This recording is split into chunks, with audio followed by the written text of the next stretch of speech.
दोस्तों, देश में जैसे ही कॉकरोच जनता पार्टी के इस भारी बवाल के बाद जंतर मंतर पर दबाव में जब सरकार आती है तो उन्होंने आनंद फानंद में शिक्षा मंत्री धर्मेंद्र प्रधान का इस्तीफा तो ले लिया। लेकिन उसके बाद सीजेपी के हौसले इसके बाद उसके और ज्यादा बढ़ जाते हैं। और अब सीजेपी का फिलहाल जंतर मंतर पर एक प्रदर्शन जो विरोध था ये तो खत्म हो गया।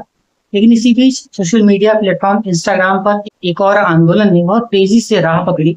और महज 24 घंटों के भीतर ही इन लोगों ने सीजेपी को बहुत पीछे छोड़ दिया। और 24 घंटों के भीतर ही इन लोगों के यानी कि आरक्षण हटाओ आंदोलन नाम के इस इंस्टाग्राम पेज पे 20 लाख से भी ज्यादा फॉलोअर्स बढ़ गए।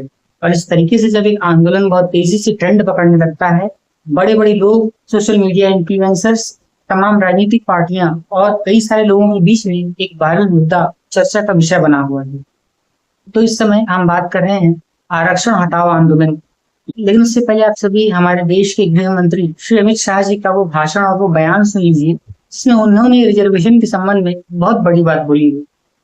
मैं ये बात स्पष्ट कर देना चाहता हूं कि Bharatiya Janata party ST, SC, OBC के आरक्षण की समर्थक है और हमेशा इसके संरक्षक के रूप में अपनी भूमिका निभाएगी। ये बात नरेंद्र मोदी जी ने भी कई बार सार्वजनिक भाषणों में स्पष्ट की।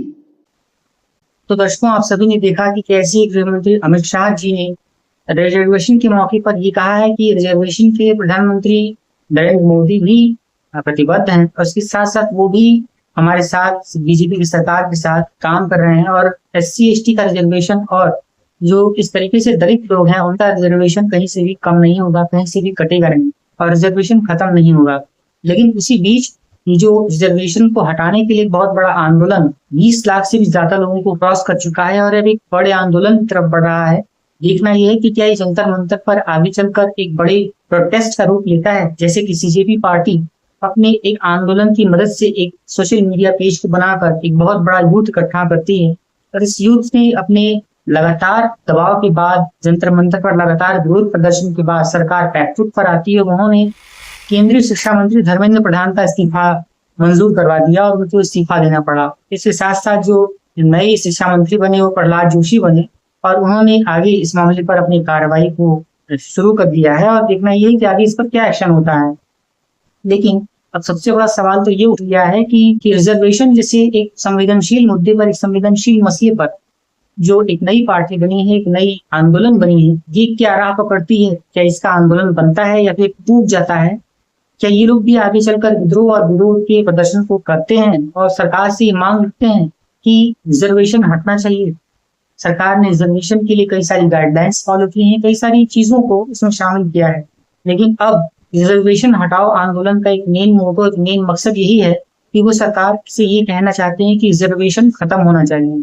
न सिर्फ कास्ट बेस्ड बल्कि रिजर्वेशन के लिए दूसरे भी जो क्रीमी लेयर्स हैं उन्हें भी खत्म किया जाना चाहिए। और रिजर्वेशन कास्ट के आधार पर नहीं बल्कि इंसान की इक्वालिटी यानी कि अमीरी और गरीबी के बेस पर मिलना चाहिए। तो आप इस पूरी सच्ची घटना के संबंध में क्या कहना चाहते हैं? कमेंट करिएगा, अपनी राय जरूर बताइएगा।